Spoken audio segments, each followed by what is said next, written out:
Oh man, you know what? I love to do what I do. Tonight, we're going to talk about emotional intelligence, and we're also going to focus on the need to focus on that in the workplace.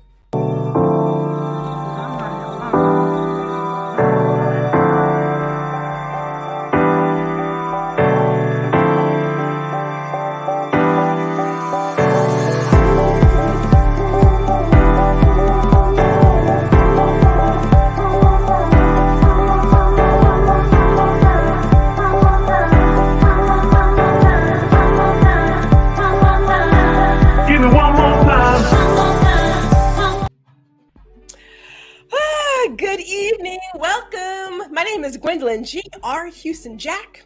This is Small Biz Bites. And man, we have a doozy. We have a doozy on deck tonight. We're going to talk about emotional intelligence, OM and all the G's. OM and all the G's. So our question of the hour, because I like to put it out there, is what's your EQ? Because we talk about IQ all the time. People brag about their IQ and how smart they are and blah, blah, blah. We never talk about their emotional intelligence. And so for those who are watching either now or in the replay, we are streaming live to Facebook, LinkedIn, and YouTube.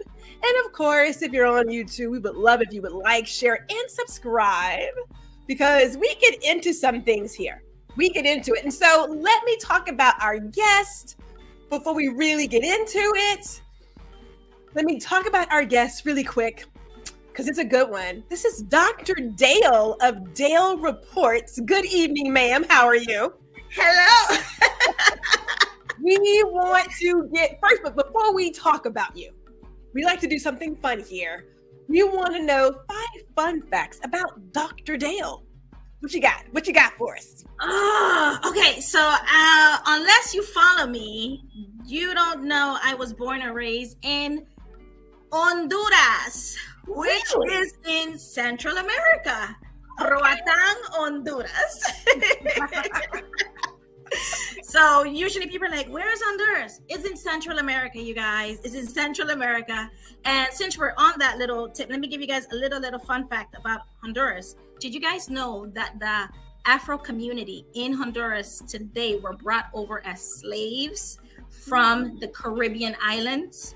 So from Guyana, Bahamas, Trinidad, like all of that. Jamaica, they were brought over as slaves with this, by the Spaniards. So for those that didn't know. I did not know. I did not know that. Yeah. So about Dr. Dale, I am the last daughter of actually I'm the last child of Miriam and her favorites. My other siblings will be like, no. Everybody knows it. And I am about to complete this coming November, 13 years happily married with my husband. Oh, congrats to you. Yes, 13 years post high school sweetheart. 20 years known each other. Great. He's my friend. That's 2. What is the other thing? I collect quotes, Gwendolyn. I collect quotes. Like I listen to I like watching movies, and I like collecting quotes from them. And I'll tell you one that I just got from and reading books, and I just like rhyming and seeing it. I just love it. And I'll tell you one of my favorite quotes right now. If you care, do something. If you don't care, please stay out of the way of those who's trying to do it. Oh, I like that, because people are so quick to say like, what can't happen? It's like, if you're not part of the solution, you're part of the problem. Stop being part of the problem. Exactly. Because they're constantly focusing on that, right? Yes. Let me give you another one. True power is not pretending to be what you are not. It's admitting the truth of who you are. And this goes perfect, right? That goes well with this evening. Exactly. I got that from Suits, their Netflix show. Yeah, I love Suits. That's where it came from. It was like a psychiatrist. Go back and look at that one.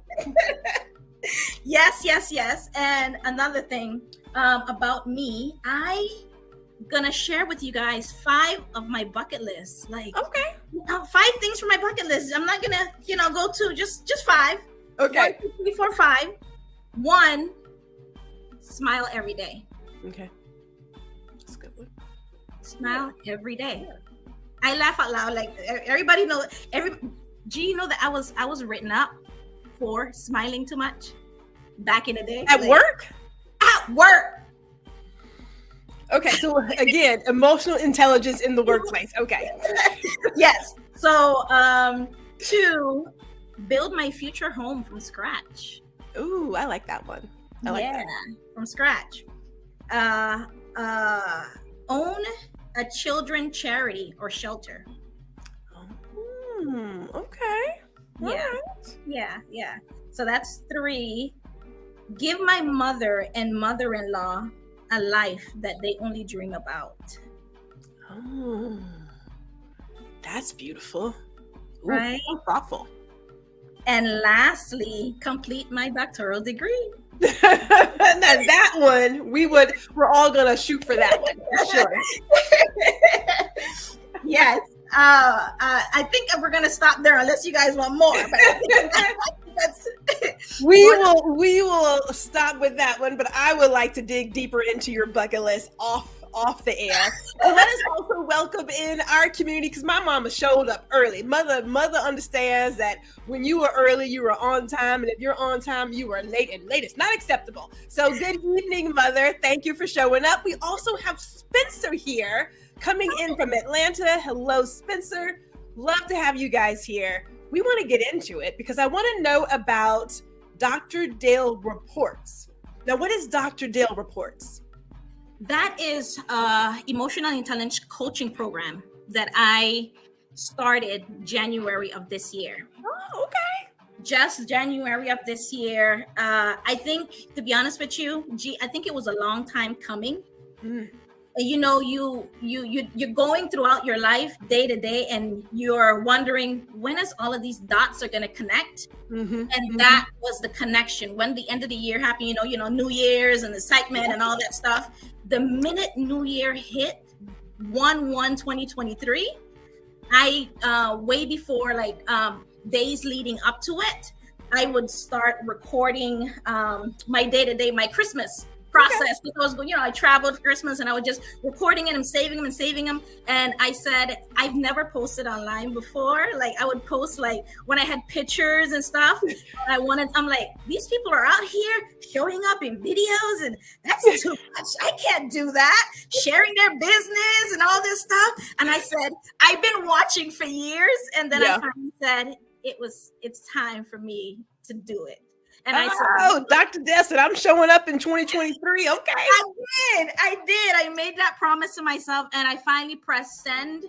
On TikTok was the first time I posted all of my videos from Christmas and my, when I was journeying, going to see families and stuff. And January 1 happened. And from then, I've been following Clubhouse and Breakfast with Champions. For those that don't know, Breakfast with Champion, that is the room you need to be in on a daily basis. Positivity, inspiration, thought-provoking conversation. Yes, thought-provoking conversation. You agree. 100%. I agree. And going up in there every single day, I said I wanted to show up. And I had a dream. Back in Honduras, I remember looking out into the stars, and I would look up because we wanted to come up here to the States. And, every single time it was, one day it would be like, no, we can't go yet. Our paperwork is not done.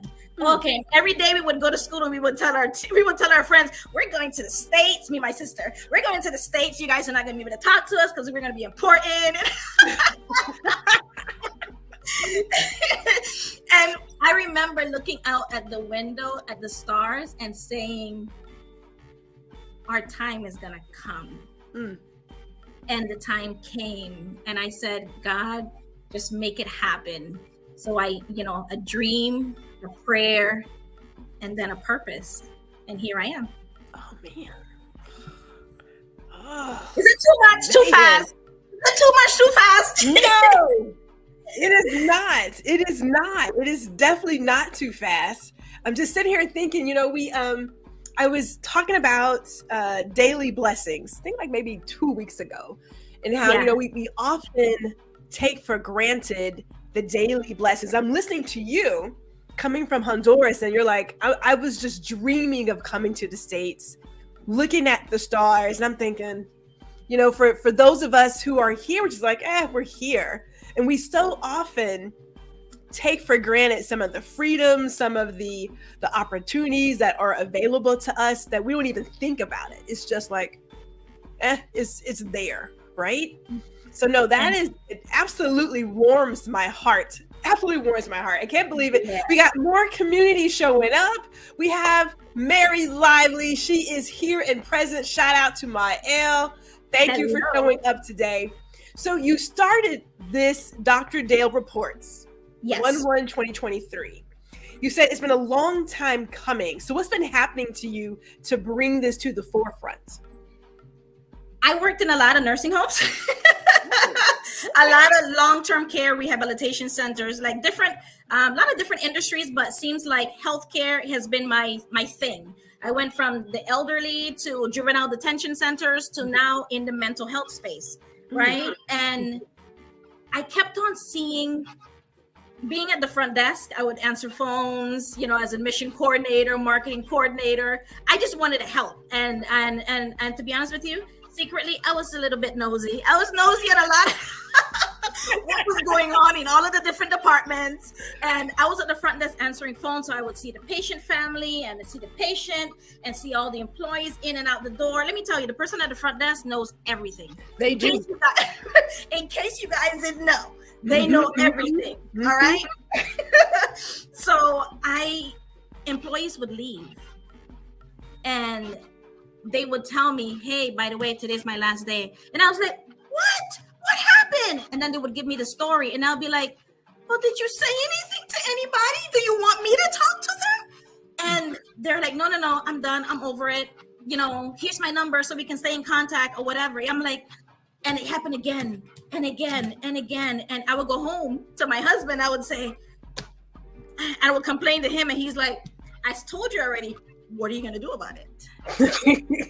He's like, because he would listen to the whole spiel of me talking. And now that I got it out my system, years after years, job after job, position after position, from frontline position to manager position to senior manager to director. And, even now in this space, and he, same thing. What are you going to do about it? And then I said, well, I can't do anything. I'm in this frontline. I'm in this position. They're not going to listen to me. I said those words as a frontline employee, and I kept on saying it as a manager, and I kept on saying it as a director, because you know why? That title did not give me the value that I was looking for. I needed to give it to myself. So I needed to bring my seat if there wasn't a seat. I needed to speak up. If I was holding other people responsible for what I didn't do and what I did do, right? I was blaming them. But in reality, I didn't take action on what I was witnessing.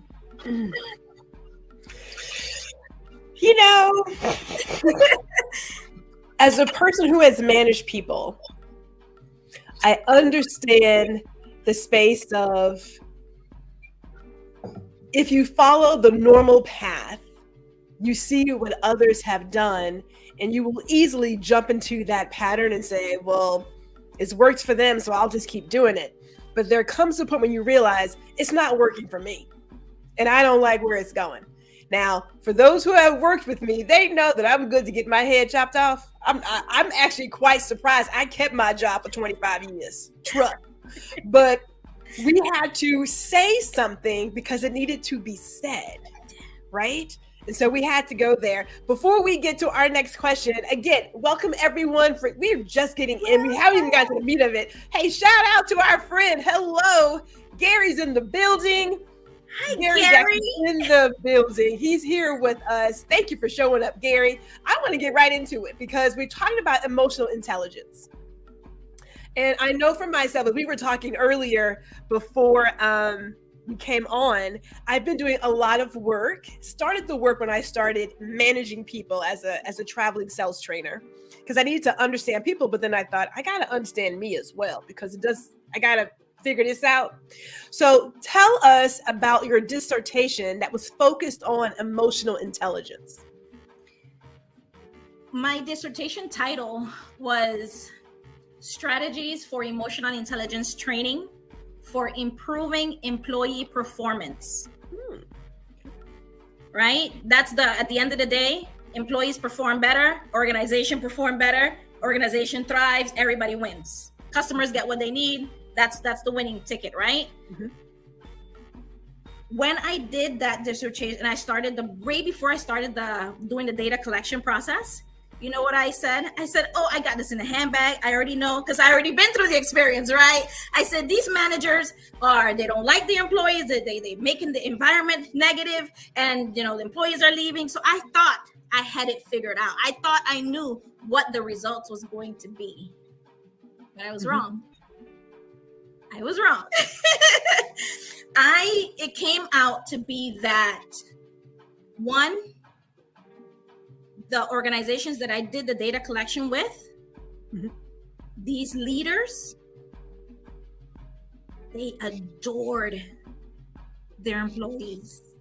And it happened time and time again, and they kept on exemplifying it. I'm not talking about the coordinator, I'm talking about the administrator because my dissertation focused on nursing home, short-term rehabilitation centers, right?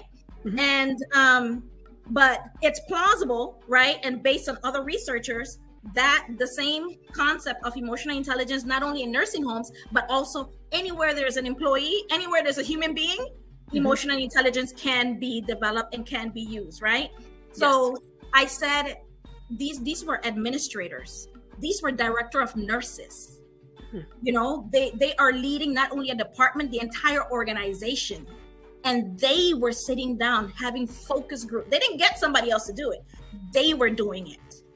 They sat down, they were having focus groups. They were meeting with people. They were putting, usually the nursing assistant, the certified nursing assistants that are getting paid $15, $18 an hour, or back in the day, it was like $12, $13 an hour, $10 an hour, $8 an hour. They were bringing them to the table every morning and asking them, tell us what you think happened with this patient. What do you think we should do? Usually, in my previous experience, they didn't have them nowhere near that. They just provided the care, the physical care, but their thoughts, their feedback, why wouldn't they be at the table? Why wouldn't they be? Yeah. Because they're taking care of that patient every day. They know that Mr. Tom gets up at this time, and when he gets up, he does this, and this. They know his routine. So why would you not make them a part of the conversation on his care? And they were doing that. And I was like, what? And I saw they stayed with the employee. And you know what? There was this administrator that said, I didn't only know what Tommy's birthday was. I know that Tommy had a mother, and I knew what her birthday was. And I was like, I'm like, what? You sure? He's like, yeah. And he would give me, they were giving me like their feedback and what happened, and hey Tommy, your baby's birthday, or she's been born today, right, or whatever. And they were like, yeah. He was like, how do you know that? Don't worry about it. I have a gift for you at your desk or whatever. And it's minor things like simple little $5, $1, or that thank you card. That's what made the difference in the environment of the organization. So I walked away, right, with 4 themes from my dissertation. Okay. And one of those themes were encouraging effective communication and empowerment. It's very simple. It sounds simple, and you would like, oh yeah, duh. Is it though? Is it like duh? Well, okay, so I'm going to say yes. I'm going to say yes, and I'm also going to say no. Okay. Because like my history is, I'm going to say varied, because I saw a shift in the culture. Mm-hmm. And I remember being a young person and being emotionally invested in this company, because I started when I was 19. Oh, nice. So I remember being able to work side by side with like the CEO and the president, and to have these kinds of conversations.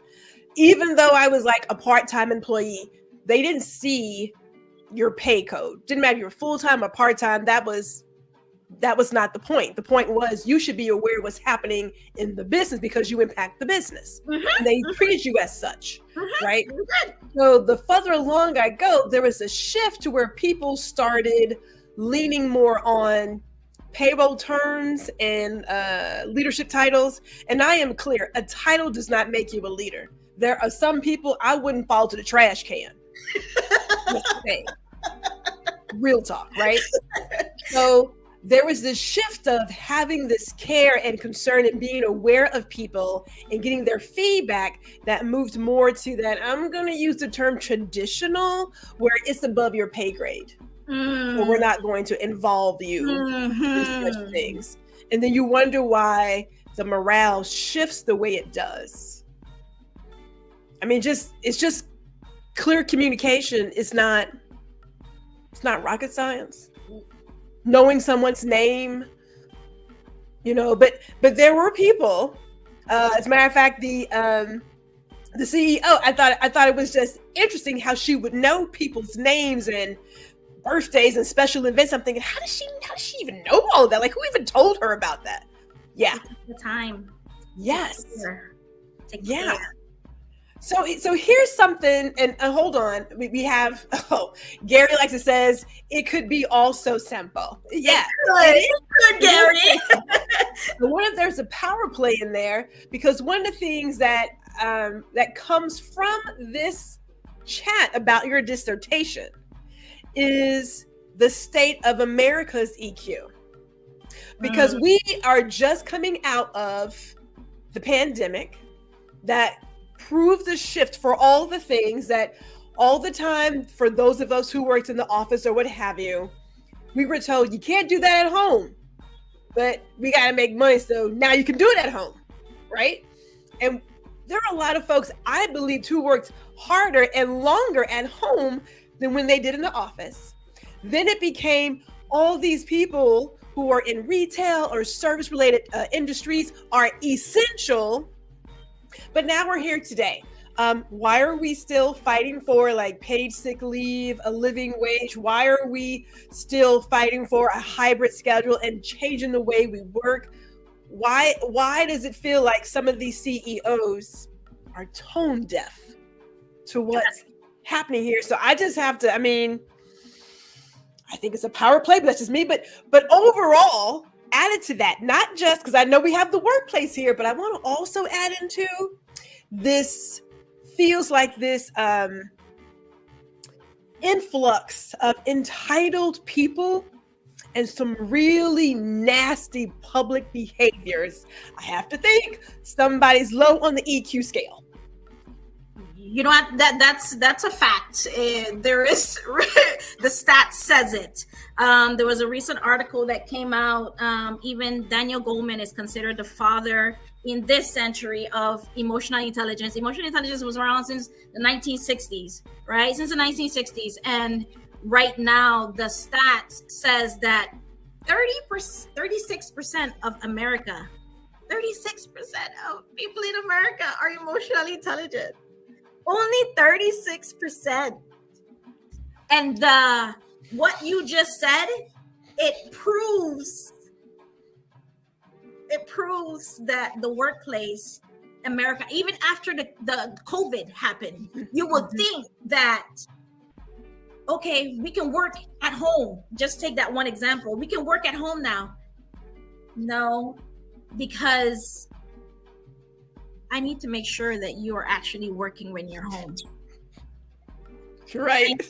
I need to make sure that you're working 8 hours long, hard. I said the same thing I could be doing at office, I can be doing at home. And you don't know anything. But the thing is that I'm gonna say it, and I don't know how acceptable this is gonna be. I'm gonna say the certain generation, there's that good old boys club. They are still there, and the trust that it can be implemented inside every single workplace is being taken away by that control for power. And how if I keep on letting go this leash, right, that I am letting you work from home, or I'm giving you too much freedom, I need to wheel you back in, G. So I'm gonna have you close tight to remind you who's in control. You know what? I think you read my mind, Dr. Dale, because I was sitting here thinking, what happened when we stopped going into the office? Let's see. Gas was a pretty okay price because of COVID, right? So gas was like here. Gas was like, what, $1 and something? More like $1.50 or something at one point. I was like, I need to get some gas. So I was like, well, I haven't gone anywhere and I can't go anywhere. So what's the point? There were people who, like, their businesses were impacted because they fed the lunch crowd. There's no lunch crowd. You have people who have all these offices. Dropbox said, we don't even need an office. Dropbox said, we are going 100% remote. We don't need this office. We'll just rent a space. So you got, there's money involved here. There is money involved. And then there's that power play. There's that power play of, well, how do I know that you're working? Can we just all agree? And if you're in the comments right now, let me know. Aren't we ready for a new way of working? Like, we're clearly past ready for a new way of working. We're past it. That 9 to 5, as a matter of fact, 9 to 5. When you think about the movie, and hopefully you've all seen 9 to 5, they were ahead of the game. They had childcare on site. Right. They had split shifts. They had different ways of working based on your lifestyle. That movie came out. When did that come out? Like 1970 something? Yes. 1960. I don't know. Somebody let me know when 9 to 5 came out. They were ahead of the game. And here we are in 2023, still trying to get equal pay for women. The 4-day work week. The 4-day work week. Now, there are some jobs that require some things, right? Right. Yeah. But if we can do this, why can't we do it? That's the question. Like, why are we still doing this old thing? And it is a matter of people not letting go of that power. Yeah, power. I mean, it's a power play. It's a power money play. Yeah. We're going to call it what it is. We're going to call it exactly what it is, because it's not a matter of I need to watch you work. I don't know the last time I recall a CEO coming downstairs to make sure somebody was working. I don't even, like, really? Are you really? You know how people say, well, we need to come back to the office to build camaraderie. This is to build team, to build culture. Are you kidding me? In what world? Because you're that pizza party on Friday. Yeah. in lieu of a salary increase. Yes. Yeah. Yes. I really needed that. I really needed it. Right. Gary says, before my time, Gary, somebody please look up on the interwebs when 9 to 5 came out, please. Some assistance.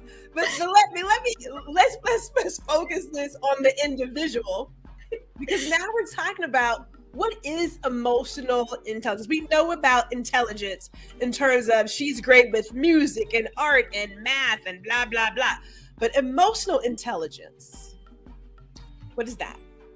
Emotion, simple. I'm not going to give you the textbook where it says it's the ability to be able to manage and interpret your emotions to the way you can interact and have a better relationship with people. Yeah, that's too much. How about I just tell you, it is simply using your emotions in a healthy way to help you do and make decisions in your day-to-day. I love that. Very, very simple. Very simple. Like I'm like, that's as bare bones as just use your emotions intelligently, use your emotions in a healthy way. Don't act out when you're feeling like you should.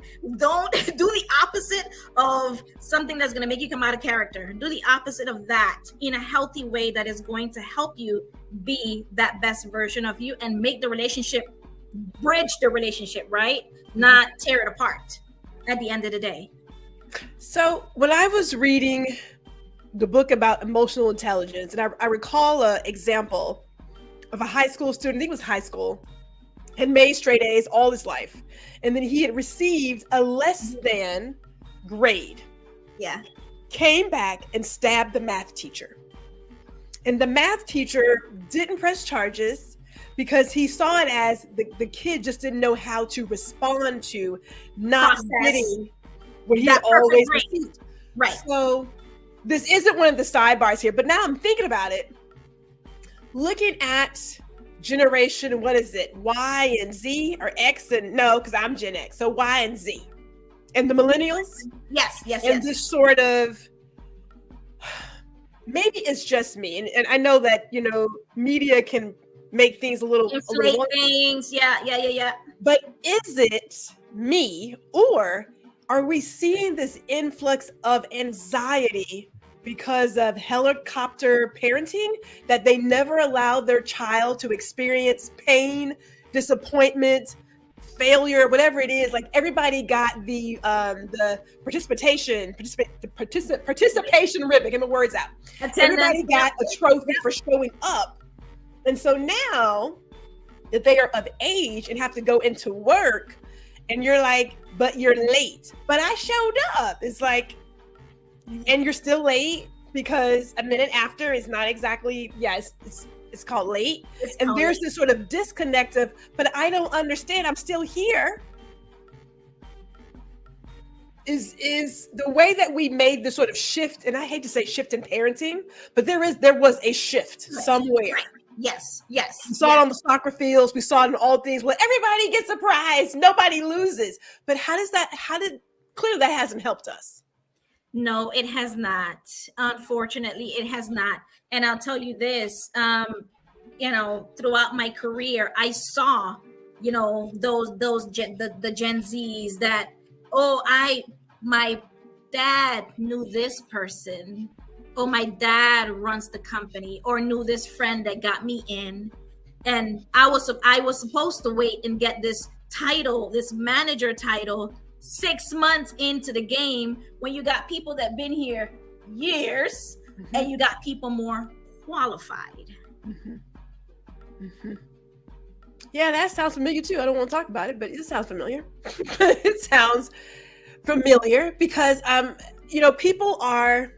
we're discussing how do we manage those young people in the workplace, but I'm also looking at how are people managing themselves in society? Because as we mentioned before, there just seems to be this large influx of really ridiculous behavior where people don't know how to manage their emotions. So I got to break it down because I got two things on my brain here. I got two things on my brain. I need to break it down. So one, workplace. I admit I am Gen X, and I will tell you right now, because you were there, Adam Smith's his presentation, and Gary knows I love the phrase, facts are not feelings are not facts. I love that phrase. I recall saying it even before I had those words to my team. And there was this whole idea of, well, you're the manager, so you should just adjust to the person. And I feel as if there's a lack of accountability that is removed from the conversation. Yes. That we are allowing people to not hold themselves accountable, not grow their self-intelligence, and just, I don't know. I don't want to use the word, coddle. We're going to coddle. But we're being self-aware, so we got to call it what it is, right? We got to call it what it is. And to be honest with you, I have my team. There was a person that I had on my team that they felt like they could have received that director title, even though they've been at the job only 5-6 months. and has never been in HR before. And I was said, well, the qualifications, let's start there. And then I slowly, yes, of course, I met with the person. I explained it to them and kind of bridged that gap that they thought they understood. And I said, well, one, you don't meet the minimum qualifications. You need to have the 5 years. And but I've been holding down the department, and I thanked you and gave you, this bonus for helping us through that process. Yeah, but you don't think I should get it? Well, you missed what I said, right? So talking through that with a person. So I work with the person every step of the way. And then from then until now, we are 10 months in.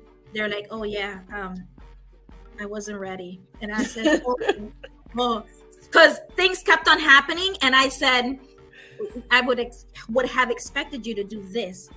I said, well, that's common sense. Why didn't I do that? I said, I don't know.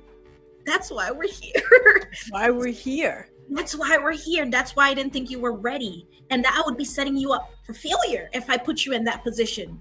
Because I'm not going to hold your hand. I'm going to hold you accountable to every single bullet point on that job description. Mm-hmm. I can help guide you on some things, but you're going to ask me what to do, when to do, how to do it, who to do it. I'm like, yeah, you weren't ready. No, you're not ready. You're not ready. We slowly had to come to that understanding. And I'm glad that I didn't I kind of took my time with them and explained it to them, because I saw that entitlement and where they felt like they earned it after being here only 5-6 months. Well, okay, so let me go down that path, because I had to manage a team, and understanding, like, I learned my way of business from my father, right? He taught me early on that family and business it's nothing personal. So I have a Nino Brown mindset when it comes to business. It's just business based, never personal. Hopefully Gary understands New Jack City. Hopefully that's a good connection for him. Check that out if you haven't, Gary. Let us know. But so I don't put a lot of emotion into it. I understand that, yes, I am compassionate. I do understand what the employee's going through, but I also know that there are some very simple facts that need to be met as well. Right. So as a manager, there were times where, again, I go back to, there's this assumption that the accountability on the employee side just doesn't exist. Yeah. If you are, well, I'm gonna use one of my trigger words. I'm gonna go ahead and put it out there. I hated when people, and I use the word hate. No, I detested when people would say, Gwendolyn, you're still intimidating. And it's like, no, Gwendolyn's not intimidating. No. If you have insecurities, or if you feel less than, has nothing to do with me. Nothing. If you're jealous because I look good and I walk in taking the room, that ain't got to do with me. Nothing to do with me. So in this place of individuals, one, why is our EQ just as important as our IQ? And how do we begin working on the self-awareness and that self-accountability, not just for the workplace, but for our individual relationships? Because I'm sure you've heard the deal of, well, I'm just being honest. It's not a fault that it hurts. No, that's not being honest. No. Honesty does not equal, you don't have to be rude about it. And people are mirroring them like it goes hand in hand. I can be completely honest with you and deliver that message in a way that is going to be healthy and is going to cause you to understand and break it down step by step and explain to you the why, right? A lot of managers is because I said so. And, don't, like our parents probably said it as well. It's because I said so. But you got to, for them to get the buy-in of whatever the decision is in the department, you got to explain the why. Mm-hmm. You got to tell them why they need to be here, why they, let them understand the whole picture. And I give to my team, I let them know, I'm not going to sugarcoat it to you guys. I'm give it to you. This is what it is. And this is what I need your help with. Are you with me or not? Or are you in with this vision? And then I ask them, tell me, what does this say to you? What does it speak to you? How do you feel about it? Like I get their buy-in and their understanding. And because we discussed it as a team, they know what's going on. It's not a surprise to them, right? And so therefore we're going in this direction, right? Even though we're coming at it from different points of views, they're coming in we're going in the same direction. EQ and IQ. EQ, of course, it's, your emotions and how you handle them and how you show up on a day-to-day basis. IQ is the traditional, it's the traditional mathematical, reasoning, logical, that kind of stuff, of course, but it's limited. It is limiting. And I'm going to break down this part that I shared in my dissertation to kind of connect both of them. Okay. So go with me here, G. They stated that the bodily sensations enter via the spinal cord and are processed by the ancient portion of the brain called the limbic system, right? This system is responsible for managing our emotions and our feelings. Mm-hmm. From this same systems, the nerve instincts travel to the cortex where people make their logical decisions. The issue here is that humans may make all their quick decisions in the limbic area way before it gets to the rational brain, the rational part of the brain. So way before we even decide, before I go on this trip, let me look up the location, let me look up the hotel, let me look and see how much it's going to cost. Let's look at the logical side of this trip we're going to take. No, EQ is saying, I don't care how much it costs. I'm there way before you even make up your mind on the details on whether or not you can afford it. No, I'm going. We're going. I took my husband that he hates it. He's like, why? I said, because we're going. I just have to be over there. When I was going to the Dallas trip, he's like, why you need to go? I said, something is pulling me. So I'm going to figure out a way and I'm going to make it happen and I'm going to go. I've always, it's funny. I've always said that humans are highly irrational animals. And if only 36% of Americans have any kind of EQ, then that explains exactly why I'm thinking they're highly irrational, like from 0 to 60. Yeah. There's no kind of thoughts. It's like, did you even think about what you were doing? You just did something. Yes. You just went there. That explains a great deal about that. Both, right? But a couple years ago, there was a mini controversy saying that EQ was more important. Daniel Goleman even did a book saying EQ is more important than IQ, but in reality, today, best practice, you need them both. You need them both. You need your heart and you need your brain. Bring them both together. That's why EQ, when you look at anybody talking about it, they're showing the little emoji is of a heart, right?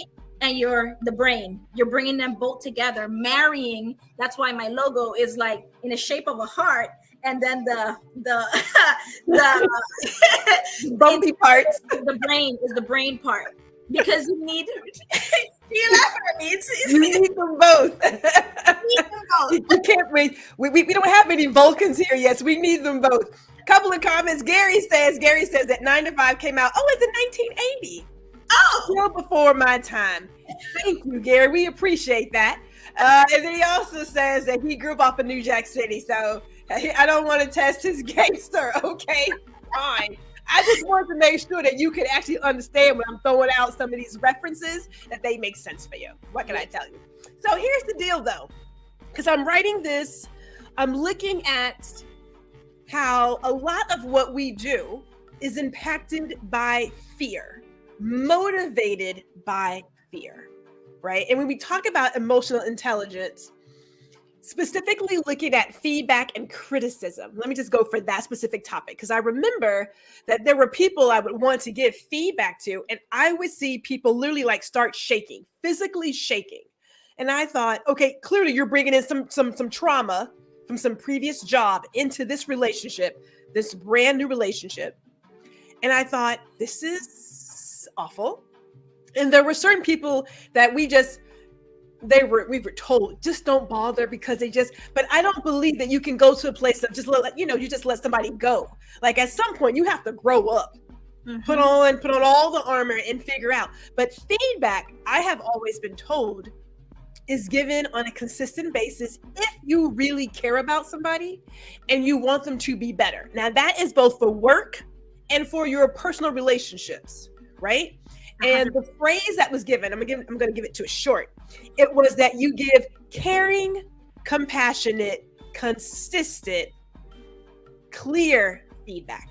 Right? You're not, even your communication is done that way. So that whole idea before of, well, it's the truth, I'm sorry that it hurts, is like, no, you can give someone a caring comment, a compassionate comment. You can deliver this a certain way. So how do we bring more light to it? Because we know we all have loved ones. And personally, I'm feeling like Michael Jackson, the man in the mirror. We should start with that person right there. And figure out, as I was telling you earlier, and my mother, she may want to chime in, I am fully aware, that this tongue, oh yeah, it can do some damage. It can do some damage. It's small.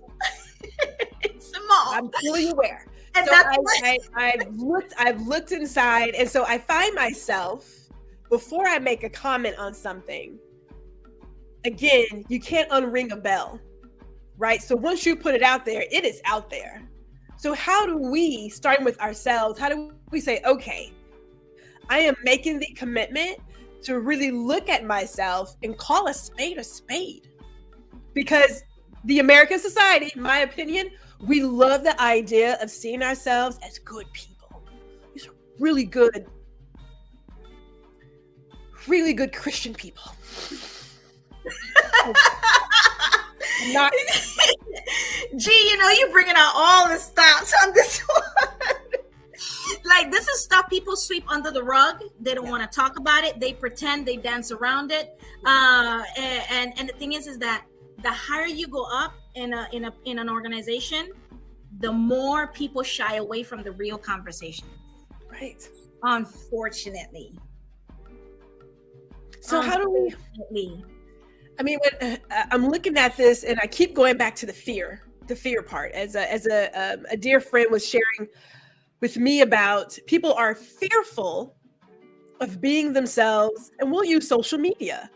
Mm-hmm. I made a comment that a lot of people wear a mask, so much so, yes, that when they take it off, they can't even recognize themselves. They don't even know who they are because they're so used to putting on this mask. Now, I understand filters. I understand that you cannot. Now, take it back. You can do whatever you want to do. You are grown. Just know, if you do something that you probably shouldn't do, you might get popped in the mouth. I'm just saying. I do understand filters, right? Like putting on your guest filter to not offend someone, because you could be in a different country and not know their customs. And so therefore you put on a filter to say, I don't want to offend them. I'm not at home, so let me not put my feet up on somebody's couch, right? Like that kind of stuff. Yeah. But I keep coming back to this place of fear where we are fearful of being authentic.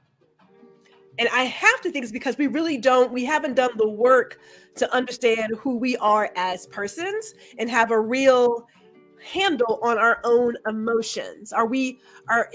Is that your opinion about where we are in terms of American society? And I also got to think that surely at some point, social media has made this an even harder path to walk, because people think, well, everything you said is being looked at. And we talked last week about cancel culture and how Lizzo and any other celebrity, they live in this bubble, and so they have to live a life that's not even is close to perfect. It's not possible. So, oh my gosh, Gee, you said so much. Sorry. You're good. Sorry, people, I'm sorry. I'm trying to, and I would, okay, real quick, while you're thinking of your answer, I want to know how many people watching now or in the replay consider themselves to be self-aware. Like when you look in the mirror, you have no problem calling yourself out when you know you have crossed the line and done all the things you should not have done or probably should not have said. I'm just curious. No question. No question. Yeah. It's because they don't know who they are. They don't know whose they are, right?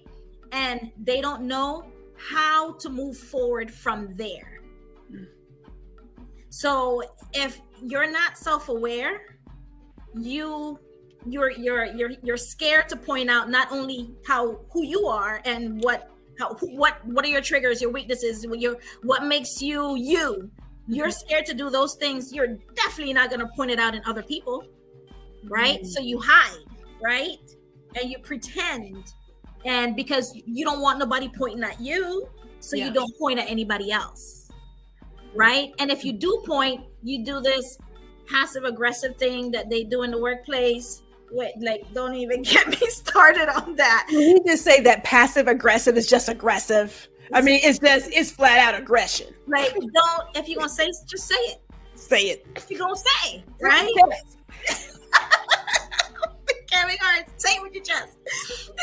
Say what you're gonna say. And because they don't know, they don't want to deal, right? Avoidance, right? That 100%. And I came up with, in my group coaching program, there is the power. You were mentioning about conflicts, right? They said there's a 5 to 1, right? You get, every time you give somebody a feedback, you give 1 negative for 5 positives. Yes. Right? Yes. So imagine, because they're going to hold on to that 1 negative, and you need to overshadow it with all of this positive, because that's what your brain is going to remember, because they have not done the work. Right? They haven't done the work, right? And that's human beings for you, right? So it's important. How do you get this out there? Educate yourself. Training, and for those, depending on how deep that therapy, that issue that you have, that trauma, it's mental health is a real thing. And COVID has shown that to us, right? Yeah. And depending on how deep it is, go see a psychologist. Talk to your family member, those that you trust, your friend. Get connected. Get in I'm a part of the Elite Star Fitness, and get a part of that group. And every Monday we have an accountability call. You said you're gonna do this. You said you want to work on this, and it's not only for your business, but for you as a person. You as a human being. You showing up every day as your best self. Right? And I'll be honest, I got on 1 or 2 of those calls and I said, today I'm not feeling like it, you guys. And then by the end of that call, I was so, because they already got to know me a little bit, they're like, they said one question, and that got me so invigorated and motivated that I started the call like this.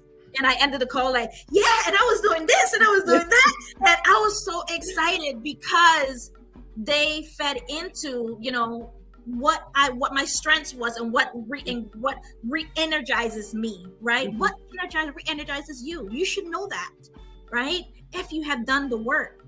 And I know at this point in time, been on my journey now, it's going on 7-8 years, and you never arrive, right? You're always working. You're always, I didn't know that before. You're evolving. We are evolving. You should be, right? And that's okay, and that's the way it's supposed to be. But the point is that not taking out your anger on somebody else, right? Not pushing somebody to their buttons because you don't know, that you didn't forgive your father way back when for what he did to your mom, and you are here acting out all crazy, and with your employees. Like, seriously, I've told some people, I'm like, you need therapy. Go see a therapist. Yes, because you're not going to talk to me like that. I will say that there came a point when Gwendolyn made it, because on a whole separate topic, which we'll probably talk about off camera, and then bring it to camera, that sometimes some of us take on the role of being people's emotional mules and taking on all of their trauma and their baggage as if we don't have our own. Yeah, that's a no for Gwendolyn. Like, we cut that out a long time ago. It's like, you got problems, you need to go find you somebody. I'm not your therapist. Yeah, I'm not your person, as to say. I'm not your person. I am not. And this is a working relationship.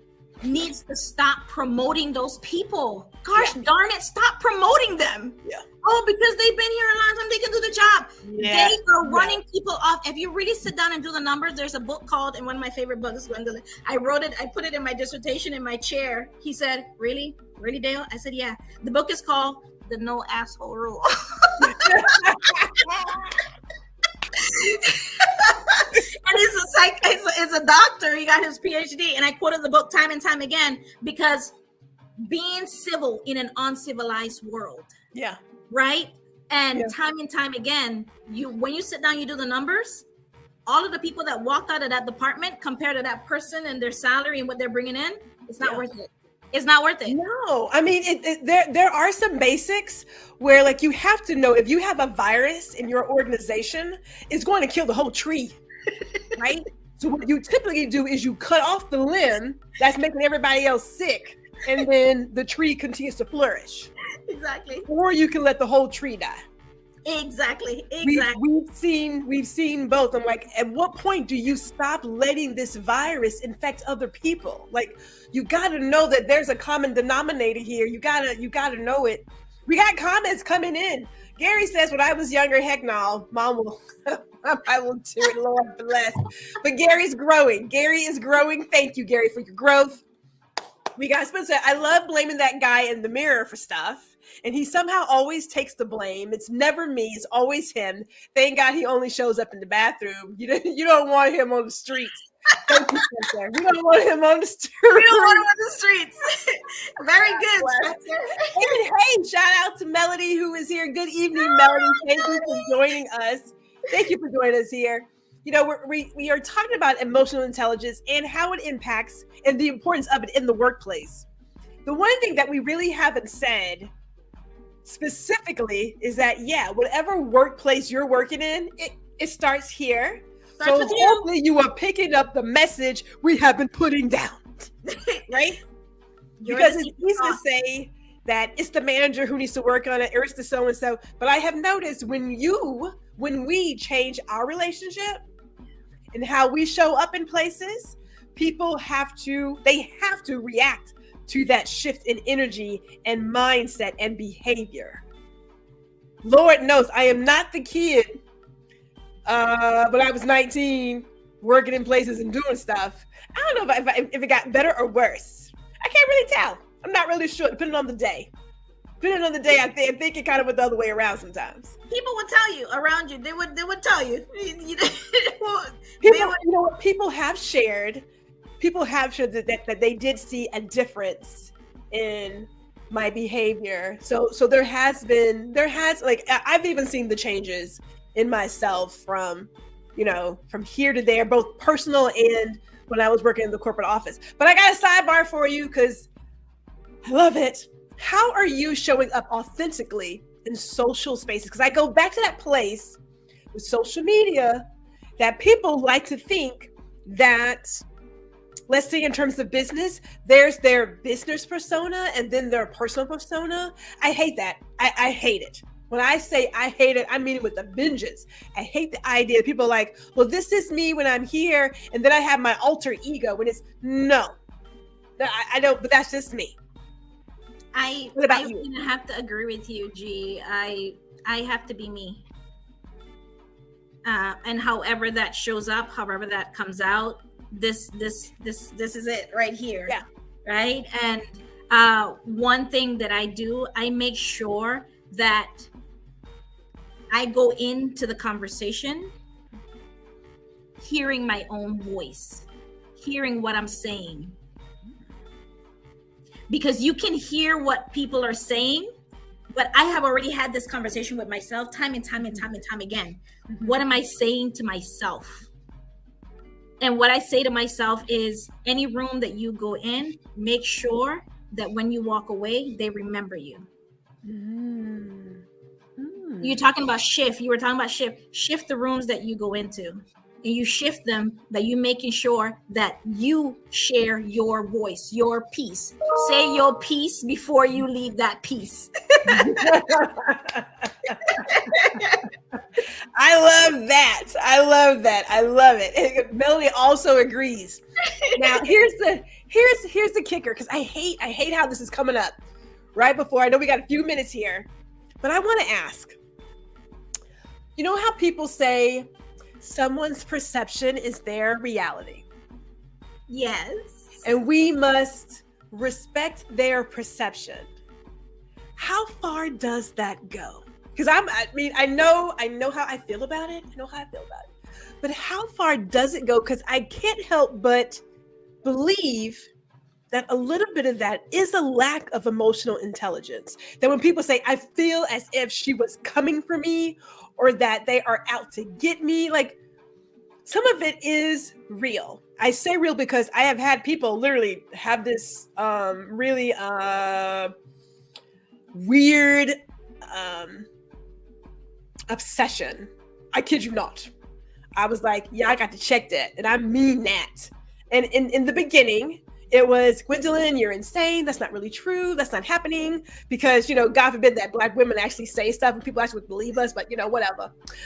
But when the person walked past this group and heard the words, they thought, okay, maybe you are correct. So I understand that there are folks, when they perceive things, that's their reality.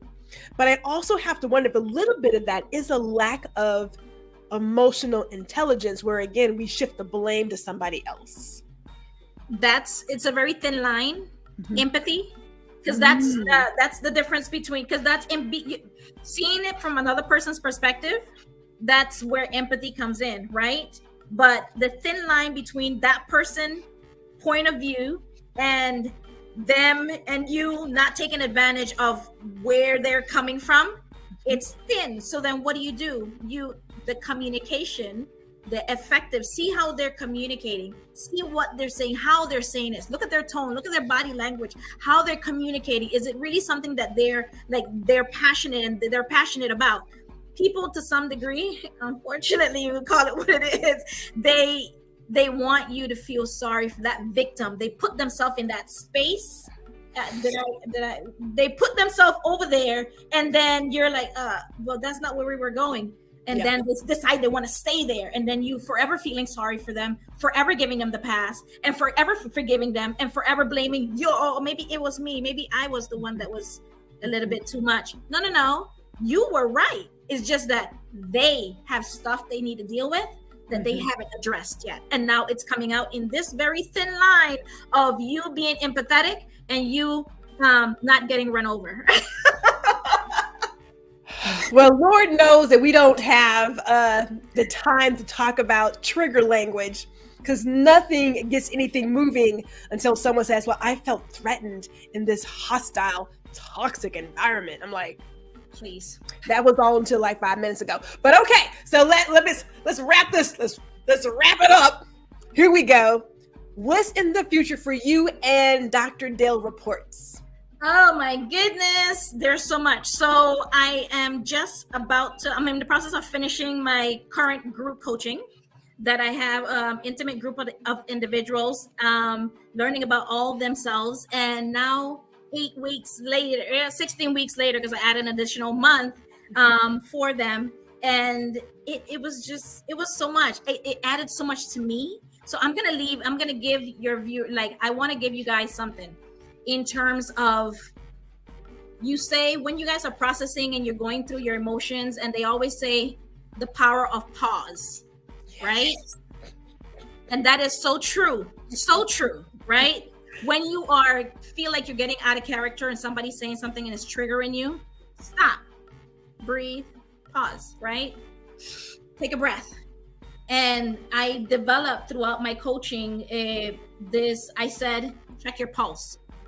And there's an acronym. Okay. And the acronym I have is ponder, understand, language, show, and engage.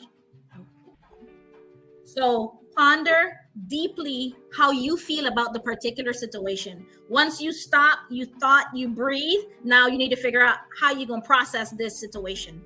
And This is the process. Check your pulse. The pulse is ponder the situation, see how you feel about the given situation, Number two, understand and gain insight into what the situation is. You already know how you feel. Do you need to go do some fact finding? Do you need to talk to somebody else? Do you need to gather more information? Right? So understand what the situation is. Third, L, your language. Check your language. Your mom always said, if you ain't got nothing nice to say, don't say nothing at all. Right? And then show up. You're not going to say anything that is going to be against your values.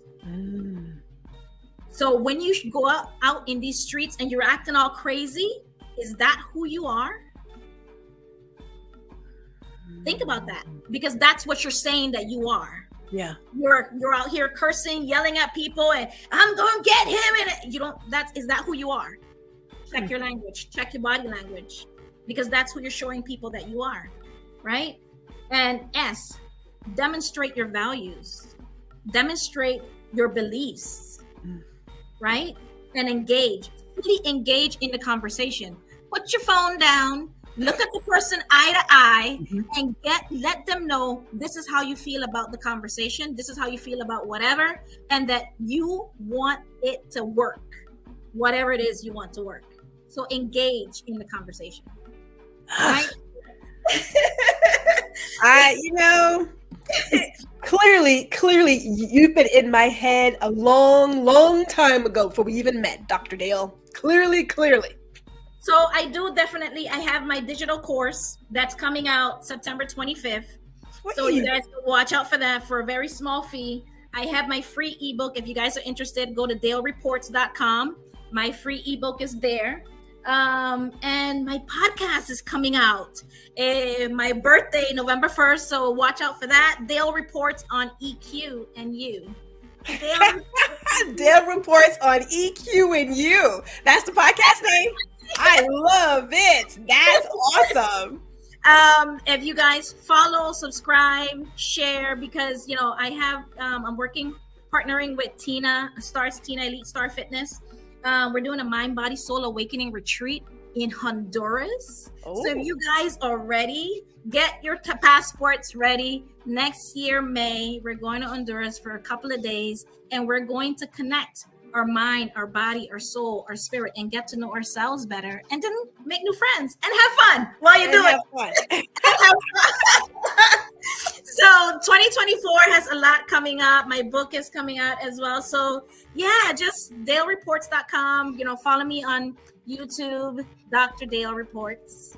Dr. Dale Reports. Follow, and thank you guys. This was a great conversation. Oh, you know what? I tell you, I will say this. I will say this. This kind of work, it's not a one and done.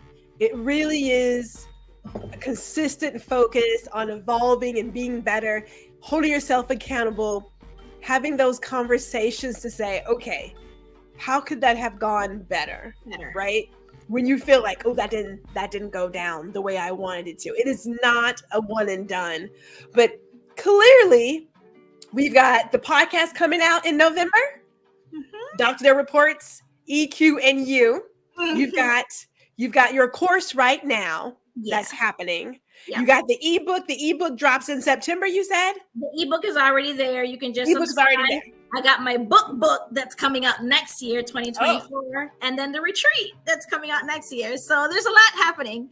There's a lot happening. Dr. Dale, thank you so much for giving us this hour to just tip on. We're talking tip of the iceberg here, like just a little. Just scratched it, just a little bit. Just like a minor scratch. Not even like a dent, just a minor scratch. Not at all. we honestly pray that all of you have left here with something more that you can look at for yourself in terms of growing your emotional intelligence, making a difference in your relationships, both at work and then in your personal relationships, and just be prepared to do this work.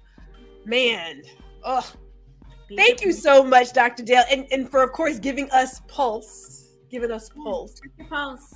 I literally would say pause. Like, okay, you guys want the breakdown, just reach out to me on social media or Dale Reports, and I can give you guys like the breakdown of it. Like it works, and it worked for every single client in my group. So yeah, for sure.